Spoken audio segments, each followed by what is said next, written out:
Hi everyone. Today we are going to discuss about the oral submucous fibrosis. So before going to this topic, I must say the very important question that comes in a long note or sometime in the short note, like what is pre-malignant lesion, ठीक है, and condition. Discuss in detail about the oral submucous fibrosis. In this type of framed question, it comes. Sometimes it will be asked like that: management and etiology of the oral submucous fibrosis. So this type of question will come as a short note. But like that, what is pre-malignant lesion and condition? What is the OSMF? Discuss in detail. It will come like a long note question, 11 marks or 20 marks question. So सबसे पहले समझते हैं कि pre malignant legion क्या होता है. अगर अभी तक आपने हमारे चैनल को सब्सक्राइब नहीं किया है तो सब्सक्राइब कर लो. ऐसे ही डिटेल्स जो डे टू डे डेंटिस्ट्री में यूज होते हैं वो मैं डालते रहूंगा. अब देखो, सबसे पहले pre malignant lesion, a morphologically altered tissue in which cancer is more likely to occur. मतलब एक टिश्यू है जिसका मॉर्फोलॉजिकली अल्टरेशन हो गया है, मतलब उसका स्ट्रक्चरल चेंज हुआ है, मॉर्फोलॉजिकल स्ट्रक्चरल चेंज हुआ है, जिसमें कि कैंसर ज्यादा चांस है होने के. ठीक है, एग्जांपल ल्यूकोप्लेकिया. अब देखो, समझो इस बात को. डिफिनीशन ये लाइन टू लाइन आपको याद होना चाहिए क्योंकि ये WHO के अकॉर्डिंग डेफिनेशन है. अब देखो, ल्यूकोप्लेकिया मॉर्फोलॉजिकली उसमें क्या क्या अल्टरेशन होता है. कलर चेंज होगा म्यूकोजा का. जब प्री मैलिग्नेंट कंडीशन होता है, प्री कैंसरस लीजन होता है ल्यूकोप्लेकिया का. आप डायग्राम देखो, ये मेरे जस्ट फ्यू डेज बैक मैंने एक पेशेंट देखा इस टाइप का कि कंडीशन ऐसा था जैसे व्हाइट अपीयरेंस हो. This was the speckle leukoplakia case. But a generalized state.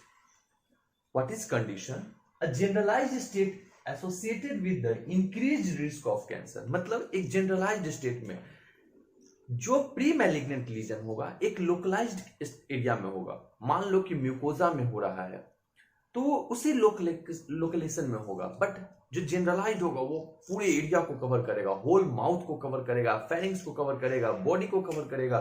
That will be a generalised state and that is called as a condition, pre malignant condition. तो ये दोनों डेफिनेशन हो गया प्री मैलिग्नेंट लीजन और pre malignant condition का. Pre malignant condition में ही OSMF आता है हमारा. ओके, अब आ जाते हैं OSMF के बारे में. देखो, OSMF ओरल सबम्यूकस फाइब्रोसिस नाम से क्लियर है. ओरल मींस ओरल कैविटी, सब म्यूकस म्यूकस ग्लैंड के नीचे, म्यूकोजा के नीचे और म्यूकोजा में. फाइब्रोसिस क्या हो गया है? कोलेजन फाइबर का डिपोजिशन होने लगा है. अब देखो, ये टर्म सबसे पहली बार जोशी 1953 में दिया गया. This term was given in 1953 by the Joshi and Schwartz gave the term atrophia idiopathica oris. Means there is atrophy of the cells, idiopathia because of unknown reason in the oral cavity. Definition of OSMF, पिंडबॉग. और ये definition बहुत important है, पिंडबॉग के द्वारा दिया गया ये definition, क्योंकि ये अकेला ऐसा डेफिनेशन है जो कि ओरल सबम्यूकस फाइब्रोसिस का क्लिनिकल फीचर को कंप्लीटली कवर करता है. ये डेफिनेशन अगर आपको वर्ड बाय वर्ड याद है, आप 50% क्लिनिकल फीचर लिख सकते हो. ठीक है, देखो क्या कहता है डेफिनेशन और फिर इसका डिटेल्स समझेंगे कि डेफिनेशन का मीनिंग क्या था. It is a chronic, word by word पे फोकस करना. It is a chronic Insidious progressive scaring disease of the oral cavity that affects the any part of oral cavity, sometimes pharynx, although occasionally preceded by or associated with the vesicle formation. It is always associated with the juxtaepithelial inflammatory reaction that is followed by the fibroelastic changes. That changes in the lamina propria with the epithelial atrophy leading to the stiffness of oral mucosa and causing trismus and difficulty in the eating and opening of mouth. मतलब क्या हुआ?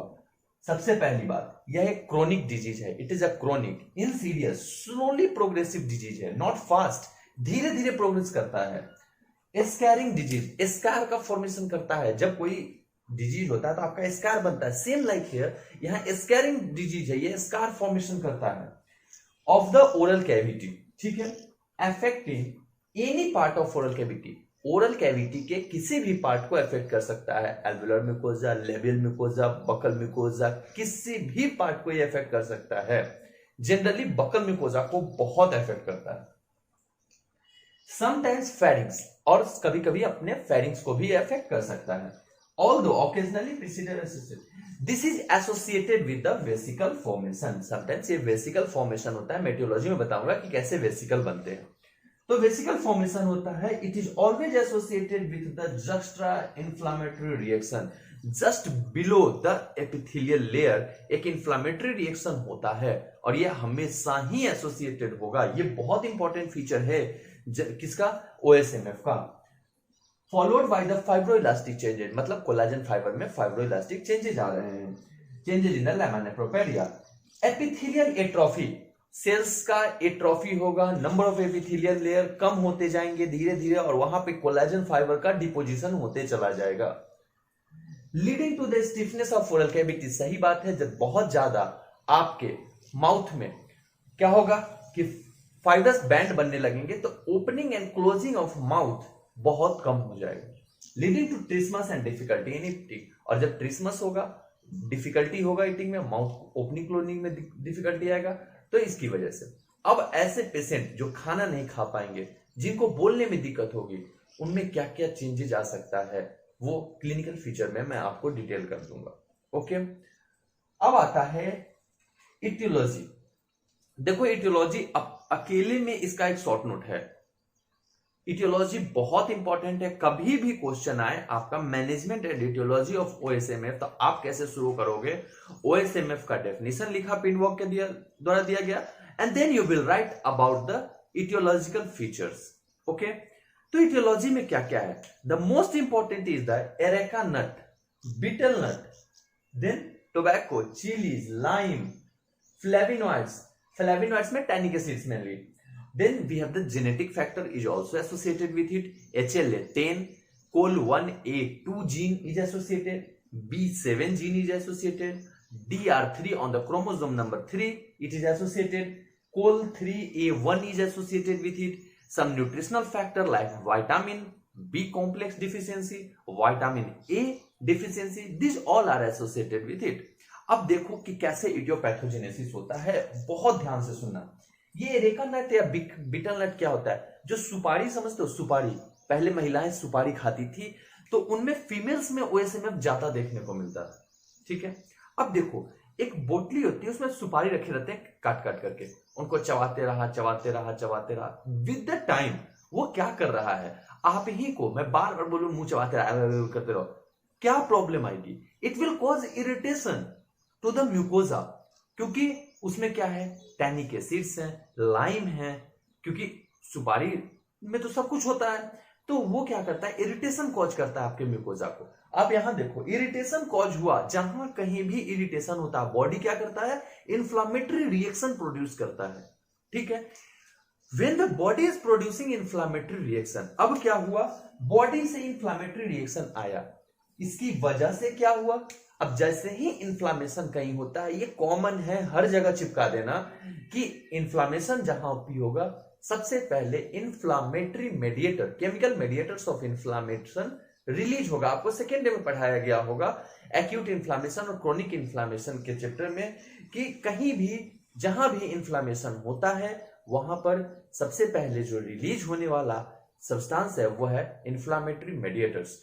तो उसमें क्या क्या नाम आएगा, interleukins, tumour necrosis factor, interferon alpha, growth factor, TGF, tumour growth factors, तो इनका रिलीज होगा।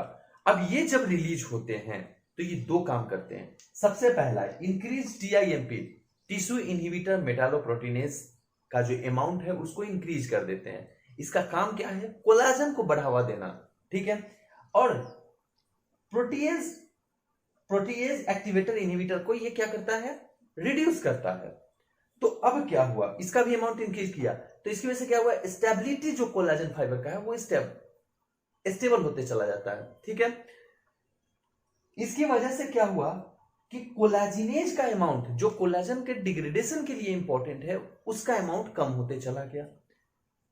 देखो समझो, एरेका नट खाया आपने, इरिटेशन हुआ म्यूकोजा का बहुत सालों में, इन्फ्लामेशन हुआ, इन्फ्लामेटरी मेडिएटर्स रिलीज हुए, interleukins, tumour necrosis factor, growth factor, जिसकी वजह से रिलीज हुआ दो मोस्ट इंपॉर्टेंट चीज, टीआईएमपी का अमाउंट इंक्रीज किया और पीएआई का अमाउंट इंक्रीज किया, प्रोटेज इनहिबिटर का अमाउंट इंक्रीज किया और मेटालोप्रोटीनेज इनहिबिटर का अमाउंट इंक्रीज किया। अब जैसे ही ये इंक्रीज करेंगे तो क्या होता है, इसी टाइम पे कोलाजिनेज का अमाउंट कम हो जाता है। जो कोलाजिनेज का अमाउंट कम हुआ, कोलाजन का डिग्रेडेशन अब नहीं होगा, तो कोलाजन क्या होगा, बहुत ज्यादा बनेगा। अब जब कोलाजन ज्यादा से ज्यादा बनेगा, सेम टाइम पे प्रो कोलाजन के जो अमाउंट है, प्रो कोलाजन का जो अमाउंट है ट्यूमर ग्रोथ फैक्टर की वजह से, वो क्या करेगा, बढ़ जाएगा और ये कोलाजन फाइबर का डिपोजिशन कराएगा। अब ओरल कैविटी में क्या हुआ कि कोलाजन फाइबर का डिपोजिशन होना चालू हो गया, that lead to the OSMF. अब ओएसएमएफ हो गया, पर्सन ने क्या किया, हैबिट क्विट नहीं किया। ठीक है, तो क्या हुआ कि अब बहुत सारा, जब कोलाजन फाइबर, मान लो कि ये हमारा ब्लड वेसल रन कर रहा है, यहां पर कोलाजन फाइबर का अमाउंट बहुत ज्यादा अमाउंट में हो गया, ये क्या करेगा, प्रेशराइज करेगा इसको ब्लड वेसल को, तो वेस्कुलर ऑब्लिटरेशन होगा। अब वेस्कुलर ऑब्लिटरेशन होगा तो ब्लड वेसल्स के चैनल में अगर पाइप को कोई दबा दे तो पाइप क्या करेगा, कम ब्लड सप्लाई करेगा। तो वही चीज यहां भी है, कम पानी सप्लाई करने का काम वहां पे चल रहा है। यहां पे ब्लड के साथ क्या है कि ब्लड सप्लाई कम हो जाएगा। जब ब्लड सप्लाई कम हो जाएगा, इसी समय क्या हो रहा है कि अब माउथ को बार बार खाने के लिए खोलना पड़ रहा है, करके, तो क्या होता है कि इरिटेशन हो रहा है, कंटिन्यूअस मस्कुलर एक्टिविटी हो रही है ज्यादा। तो अब क्या हो गया, ग्लाइकोजन का डिप्लीशन हो रहा है, ग्लूकोज का अमाउंट डिप्लीट हो रहा है, वहां से मसल फैटिक हो रहे हैं, मसल कमजोर पड़ रहा है और कोलाजन बार बार डिपोजिट होते ही जा रहा है, मसल का डीजेनरेशन हो गया, टिश्यू का एट्रोफी हो गया। अब देखो, अब सारे जो मैंने यहां पे डेफिनेशन में बताया सब कुछ यहां हो गया। अब फाइब्रोसिस हुआ और स्कैरिंग होना चालू हो गया, स्कार जैसा फॉर्मेशन चालू हो गया। लाइन जो चूना होता है, कथ जिसको आप बोलते हो, इससे क्या दिक्कत है, जब कंटिन्यूअस आप खाते हो तो वो क्या करता है, इरिटेशन करता है म्यूकोजा को। सेम चीज होती है, इन्फ्लामेटरी मेडिएटर्स रिलीज हुआ, उसके बाद क्या हुआ कि वेसिकल का फॉर्मेशन कर दिया उसने, अल्सर्स बना दिया और चैनल बना दिया कि okay, the carcinogens can enter through this pathway also, so other carcinogens can easily penetrate here and lead to the vesicle formation. Then tobacco क्या करता है, टोबैको का डायरेक्ट इफेक्ट ओएसएमएफ पे नहीं है, ये क्या करता है, सपोर्ट कर देता है ओएसएमएफ के पेशेंट को। टोबैको में क्या होता है, एन नाइट्रोसोन निकोटिनामिन। ठीक है, जो एन नाइट्रोसोन निकोटीन है वो क्या करता है, म्यूकोजा को और ज्यादा अल्सरेट करता है, और ज्यादा इरिटेट करता है। तो क्या होगा, कार्सिनोजेंस जो कि आते हैं वहां से इन्फ्लामेटरी मेडिएटर्स रिलीज होगा और finally it will lead to the condition that is called as OSMF, oral submucous fibrosis. तो अब आपको मुझे लगता है कि समझ में आ गया होगा कि पूरा कंडीशन क्या हुआ, कैसे इन्फ्लामेटरी मेडिएटर्स रिलीज हुआ, कैसे सब कुछ कंडीशन हुआ। आई होप ये वीडियो आपको बहुत अच्छे से समझ में आया होगा। नोट्स मैं जब सेकेंड पार्ट इसका कवर कर दूंगा तब आपको मैं अपलोड कर दूंगा, इंस्टाग्राम पे, टेलीग्राम पे, व्हाट्सएप पे, तीनों जगह पे मैं अपलोड कर दूंगा। लिंक डिस्क्रिप्शन में मैंने दे दिया है, आप वहां से हमारे ग्रुप को ज्वाइन कर लेना। Thank you, that's all for today and hope you have enjoyed your Holi and please do like, share and subscribe to our channel Ocean of Dentistry and keep your support.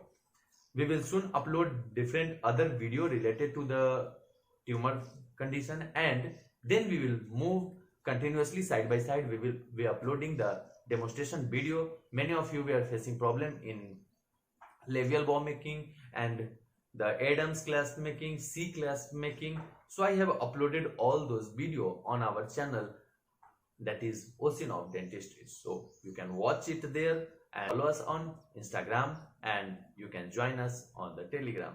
You can also support our page on the Facebook. Link is given in description. Please share in different groups of your colleges so that we can achieve maximum number of views and maximum number of subscribers, and we can give benefits to maximum number of people of different colleges. Thank you. That's all.